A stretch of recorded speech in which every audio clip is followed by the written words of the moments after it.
Hello, my name is Milan Pap. I'm a lecturer in the computer school Maret. Let's start lesson 004 AutoCAD Practice 2. Switch to AutoCAD.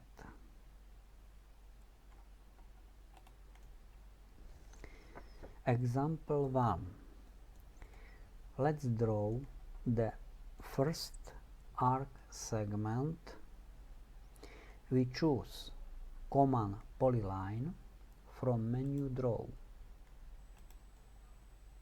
and then left click in the drawing area to set start point of arc.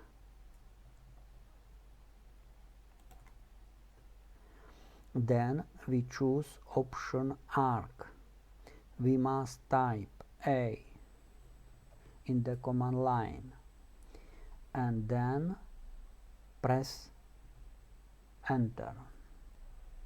Then we choose option angle.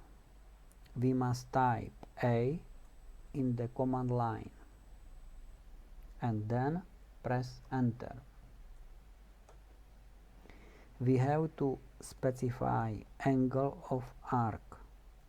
We want to draw half of circle, therefore size of arc will be 180 degrees, and we want to draw an arc in clockwise direction, therefore there is symbol minus.